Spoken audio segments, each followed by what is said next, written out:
A huge crowd brought signs and flags and their voices to the Chicago polling and attacks stations coming how from began.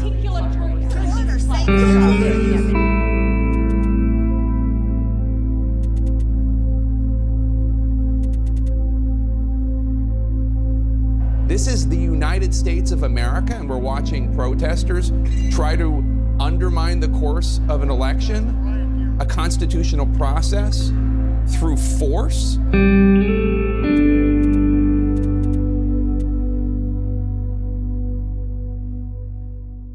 Our nation, the United States of America, the country we've worked so hard to protect, is breaking apart.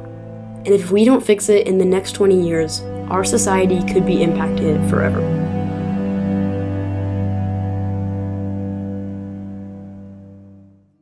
In 2019, a survey was taken in which more than 9 out of 10 people, about as close to unanimity as a national survey usually reaches, said it's important for the United States to reduce divisiveness. Another study from the Pew Research Center says the public sees a number of specific problems with American politics. Partisan fighting, the high cost of political campaigns, and the outsized influence of special interests and lobbyists are each seen as characteristic of the U.S. political system by at least 84% of Americans. If the logic of the caller's question leads to the notion that the greatest threat that we face today is not from President Xi's China, not from Russian people in Ukraine, not from Iran, certainly not from an unresolved Israeli-Palestinian problem, which have dragged on for decades. The greatest problem we face today comes from us.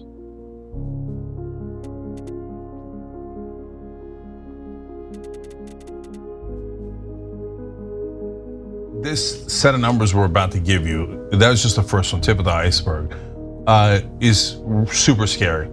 Society is fraying. Our respect in our institutions and our form of government is deteriorating, decaying right in front of our eyes. It feels like the country is a blanket that's pulling apart at the seams. But let's take a step back. When did political parties start? When the United States gained independence, many people were not in favor of political parties. In George Washington's farewell address, he openly warned against political parties and stated, "They are likely, in the course of time and things, to become potent engines by which cunning, ambitious, and unprincipled men will be enabled to subvert the power of the people and to usurp for themselves the reins of government, destroying afterwards the very engines which had lifted them to unjust dominion." However, despite these warnings, political parties started to form around the 1790s and early 1800s. Today, there are over 100 registered political parties, the most dominant being the Republican and the Democratic parties. So if political parties were so frowned upon, why do we adopt them? Well, the positive side of political parties is the way that people who want to achieve the same types of policies in the same direction for their local government or their state or the country, it's a mechanism for them to come together and work together, kind of pool their energy and their power to try to get those policies enacted. So that's the good part of political parties. Political parties help people who share the same priorities to work together towards a common goal. They also set a general standard so people know generally who they're voting for.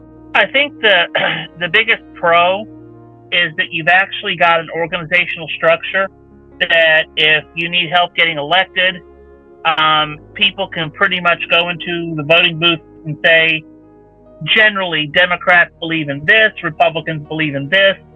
And what you'll find is, especially a lot of the lower races, people don't know who's running, so they'll just kind of vote for a political party. So we see why political parties are helpful, but as George Washington warned, they can also have negative effects. And now we've seen a situation where if I lost, something must have been rigged, something must be wrong. So how do parties engage in that? Go back to that point of trusting the democratic process. Yeah, I think that's something that has to come from the voters. But how does this affect us locally? As an example, people complained and complained and complained about Mayor Hamilton. But not once did they say we want a Republican to run. 2019, we had a great candidate, Andrew Gunther. He called 5 or 6 times. He worked election day to get out the vote for Republicans and Democrats. He still lost 60-40. Now, what were some of his ideals? He was pro-environmentalist, wanted to work on the environment locally, but he never got to outline that because nobody wanted to hear more of that. You're a Republican? I don't even want to talk to you. Although political parties do play a large role in the division of our politics, there are other things that make our government so divided. We are a part of the problem. We play a role in making the United States so divided, and we are the ones who need to stop it. In the next 20 years, the most important changes we want to see in America are bridging the political divide, rethinking political parties, and staying united. Because we are the United States of America, and let's stay that way.